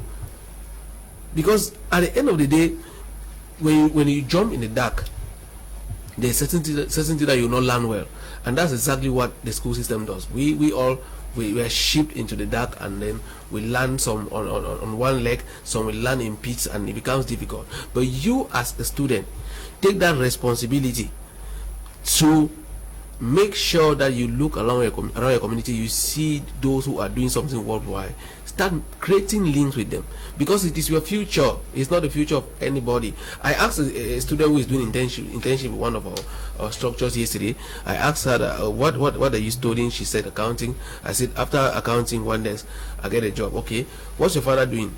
He does furniture.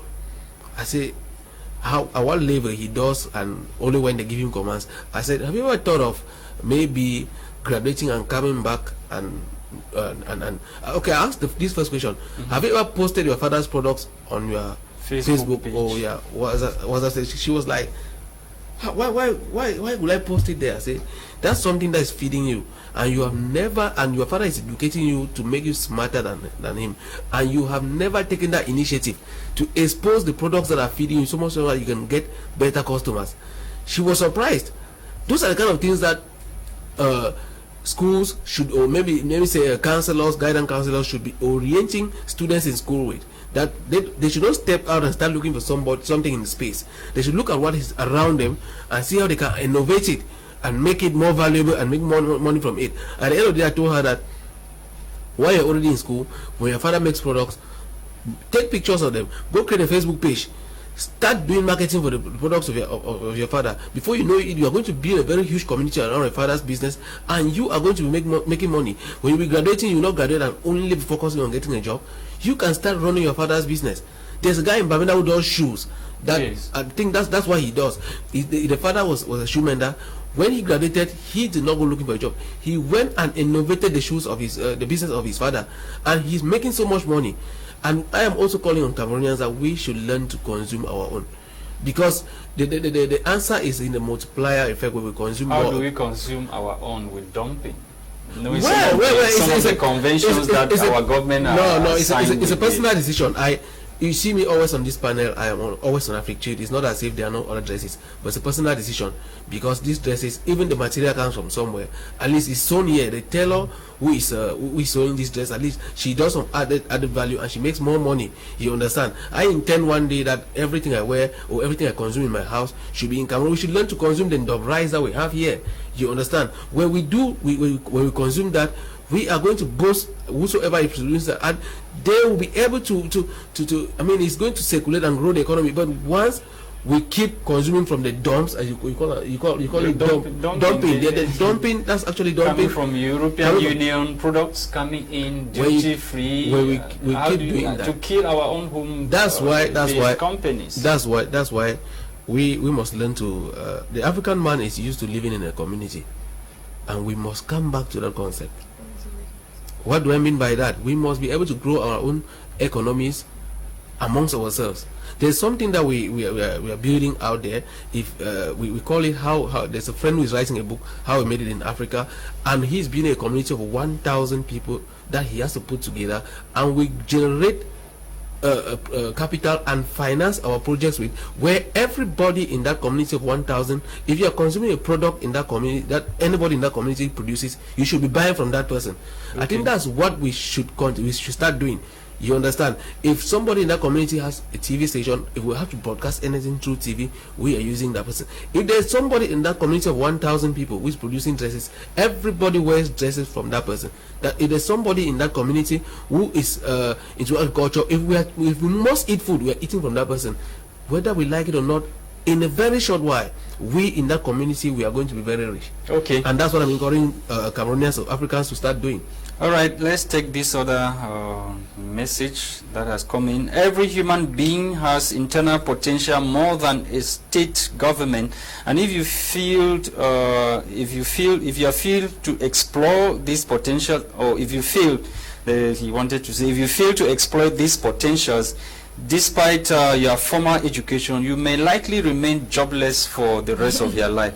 That's Ebue Nkonge Napoleon writing from Mutengene, and he goes further to say poor orientation has caused so many people to remain jobless. For example, most parents always feel happy when people praise their children as they will become minister tomorrow, and angry if another person says your child will be a good farmer.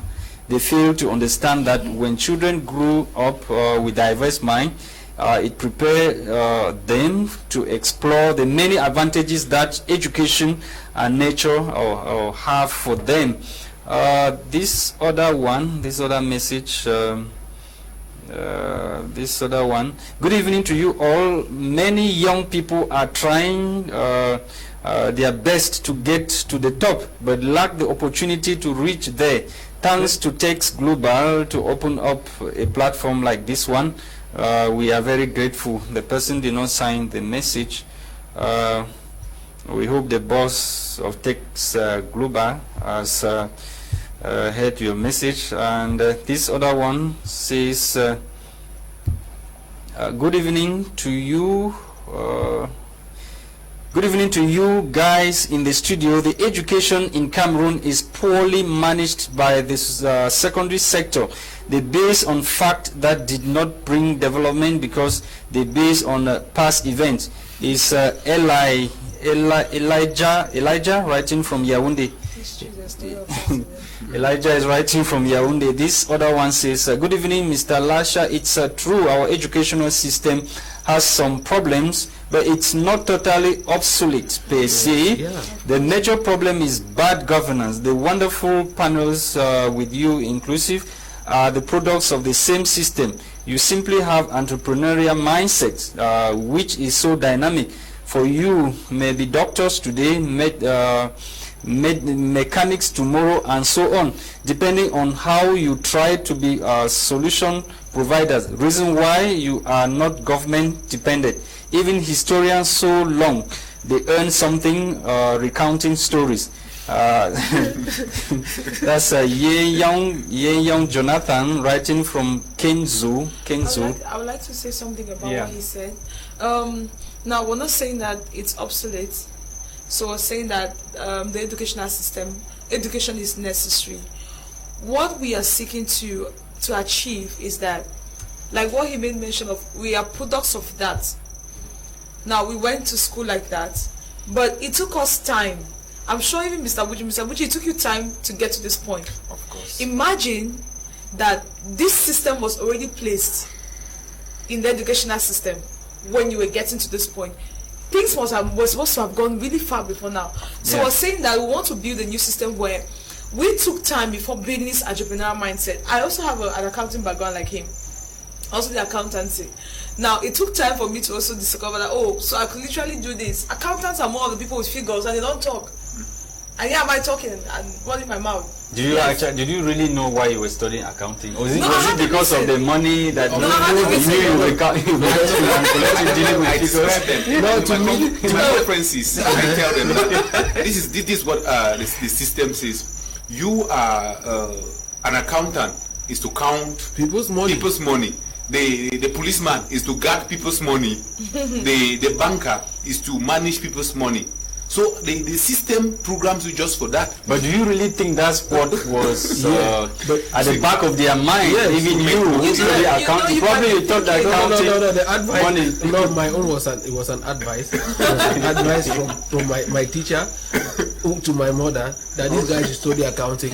He's good with figures, and with accounting you can easily get a job. Okay. That was the advice. Okay. You understand? And a job to count people's money. A job to count people's money. That's why I say the issue is not the issue is the blending of this education with that aspect of creativity, where you can also be told that you can create your own money and manage it by creating businesses. Yeah. That's where it is lacking. No, I had my reason for doing accounting. I had my reason, of which I might not want to disclose. One time, the guy asked me, and I told him, I was like, okay. But I remember that when we got into university first year, that was when I discovered that the University of Boya does not graduate accountants. They graduate assistant accountant. That's what they told us. I was like, what's the difference to be an assistant? Assistant accountant. So when I heard that, I was like, blood of God. Then one of my friends, she used to behave like a guy. I met her in the university. So when she heard it, she told me, the first thing she told me was that my parents will force me here. The way I'm leaving this account, they're not believe. And that was it. That lady took her money to pay. They gave her money to pay for fees. She not pay her fee. She went and registered for police concours. So that's I'm talking to you. She's a police officer. She used to tell me that was my dream. I don't know what I'm doing in this class. And finally she ended up like that, and she used that as an excuse. She told her parents that they were graduating my assistant accountant and she cannot spend 2 years. So it's really amazing. So to what I was saying, I'm saying that we're not saying that the educational system or education is obsolete, alright? We're saying that it's important, but we are trying to create our own impact or see how we can put our voices together alongside your voice to help the government, because they are doing the policy, but we are the ones in the policy. Okay. So we understand. I feel that we understand it better. It's like how you're carrying a baby. If you carry the baby and the baby is shouting, you don't know where it's spinning the baby. Maybe the leg has till they bent a little, you don't know. And the baby just shouting. So we are trying to put our voices together to see how we can say, okay, can we just add a little spice to the educational system to see how it can help some people to be faster? Okay, Miss L, how can we solve the puzzle of an educational system that does not address the employment needs of a country, especially our own country, Cameroon? How do we do that? Okay, if we want to solve the educational system, then I think that it's about us putting ourselves together like this and building ourselves. If we build ourselves more, we'll be sending a Because it force is obvious back. that our educational system does not address the employment needs of the young people, Yeah. the young Cameroonians who are graduating. Every year we send thousands of graduates from the universities, state universities, as well as private universities in the country, in the same educational system that does not address the employment needs of the young compatriots. Yeah, okay. I'm still on the same point. I think what we just need to do is that let all of us keep building ourselves. When we keep building ourselves away from the educational system, even the government will get the vibes. And they themselves will sit down and be like, okay, we are creating education for these people, and these people are making life better away from what we are giving them. So it means that to be able to harmonize the both, we cannot push them away. All we have to do is that we have to restructure so that we fit, because they are preparing this educational system for us, for you and I, right? So what we have to do is to build ourselves. Just keep building. Let's keep working. The little change you can create wherever you are, keep doing it wherever you are. Let's be doing what we're doing.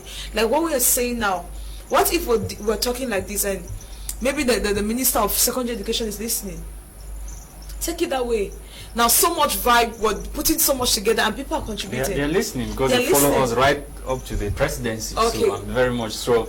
Professor Nalova Leonga is watching, and she should be I got my getting it highlight. directly Okay. live. Imagine that we are talking like this, and while we're talking, now this is my problem. The problem is that we don't know how to really maybe put our problem, all right, with my first difficulty is putting our problem to them. What we should do is, let's keep doing what we're doing. Keep building yourself. Keep discovering yourself where you are. See how you can be able to help yourself grow. As we are helping ourselves and as well, we are creating a vibe together. There is a strong force we're building. And as we're building that force, it's enough to communicate. Sometimes our actions are communicating better than the words. It's not about writing newspaper and saying that, sir, can you people change the educational system? They might never see the newspaper. So just keep talking and let them see that, because I know that these persons, they know what is happening.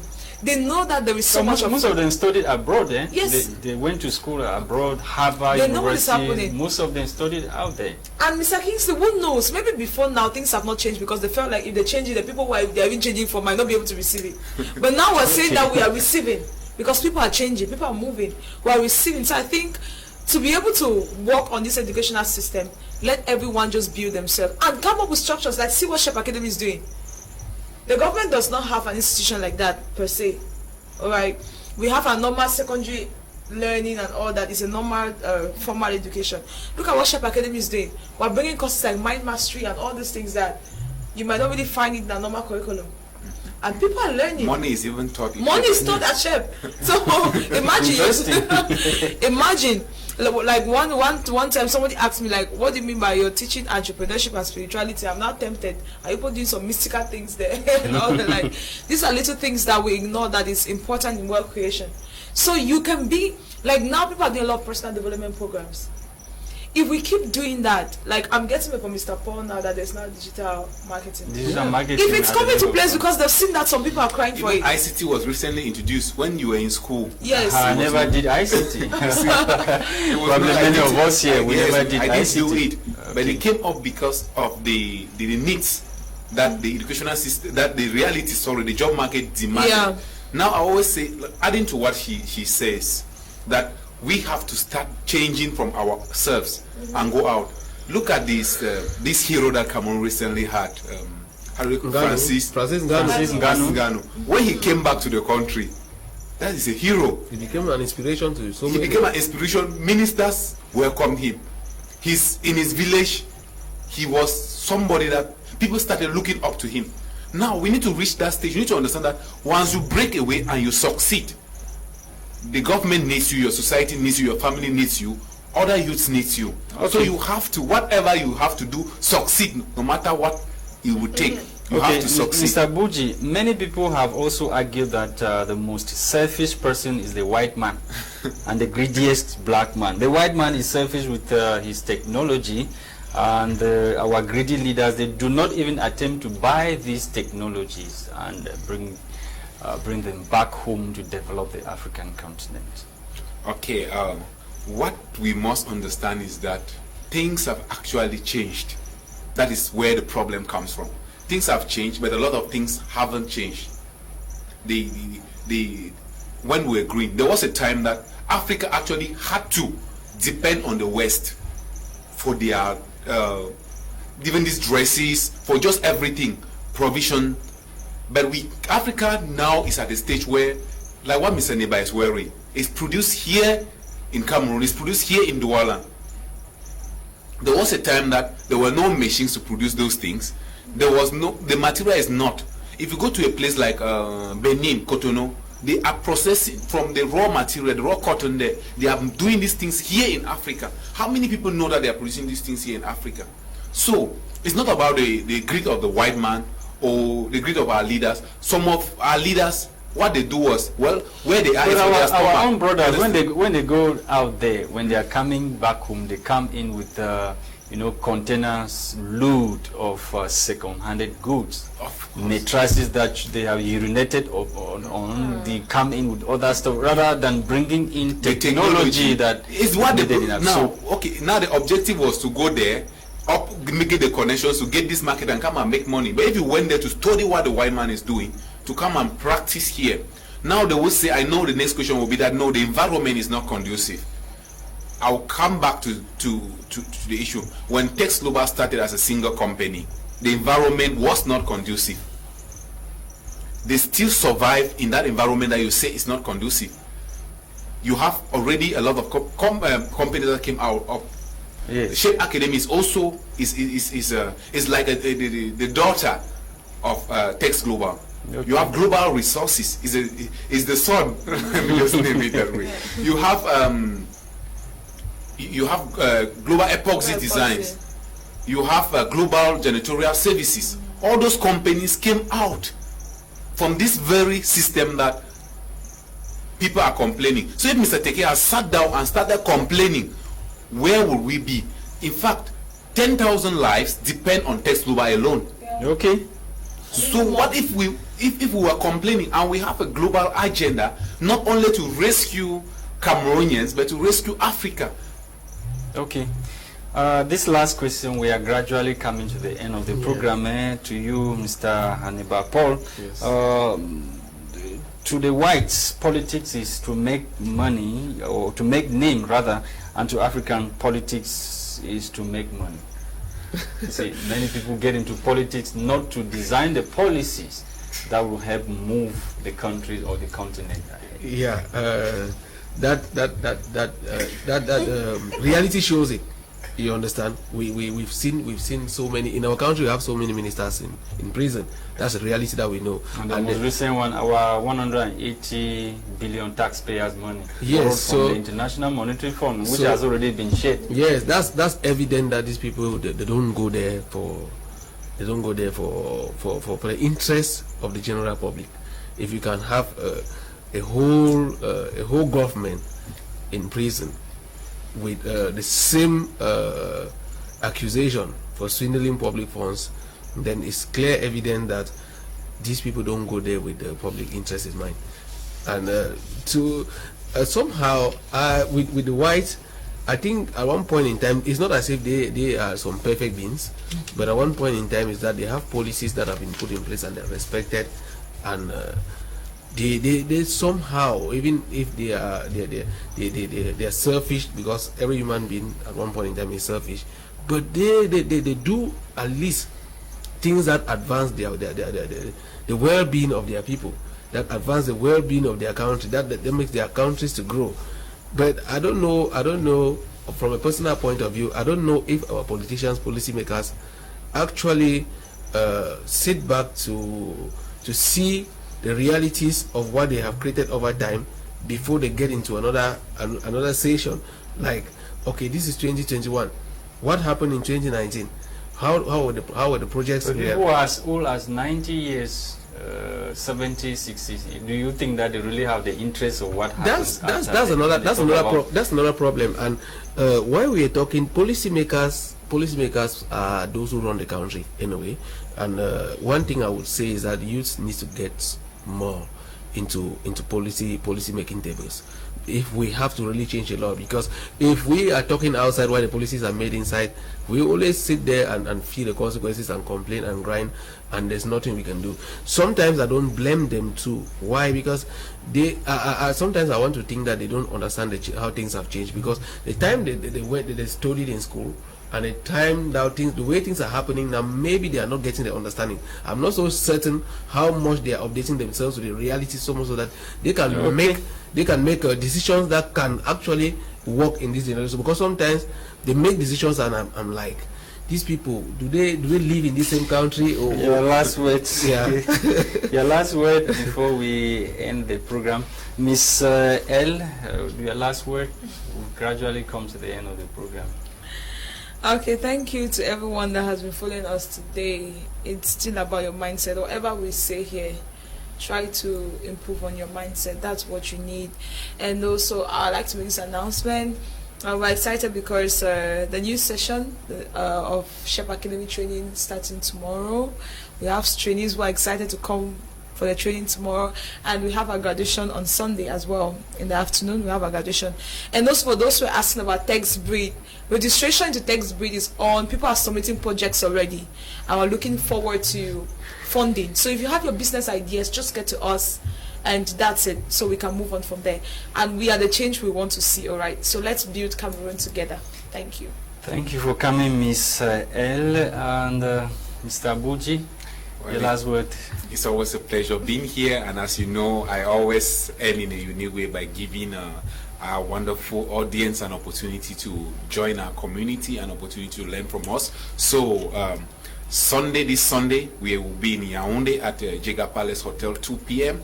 We will be sharing the current opportunities that are found in the agricultural sector, how they can invest, how they can actually master the economy, master money, plan for their retirement.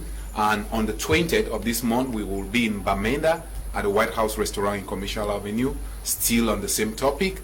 And at least many people have been waiting for the Billionaire Mindset Conference. It will be coming up early July. We are going to actually announce the details. But if you are really interested, you can write any of the numbers at on the screen there, so that we can update you more. Thank you so much. It's a wonderful time here. Saneba Paul, it was equally a pleasure having you.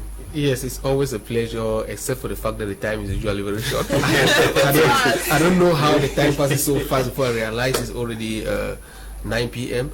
I think My Media Prime is a wonderful platform that is giving opportunity for youth to exchange their ideas and build for the future that they want to see. And I'm so happy that so many people are following and contributing. There is need for us to be discussing these things because they really concern us. Thank you so much, My Media Prime, for this opportunity, and thank you so much, Text Global, for what you have been doing. You're giving the opportunity for us to be exchanging. I've been on Text Global for 1 year now, and the only regret I have is that I invested less. So I hope to have more resources and put there so that I can make my life better. Let's keep discussing these things, and certainly our kids will find this country more wonderful than we met it. Thank you so much. See you next Friday. Shout out to Mr. Tekesama. Thank you to televiewers for taking our time to watch the program, and a special thank you to Eli, Desmond, the entire production team, and also to the general manager of BT Media, Kum Leonard, and also to the CEO, Brian Tambe, and to the technical director, Kaiser Mike. And for presentation, I have been Lasha Kingsley. Bye-bye. See you some other day.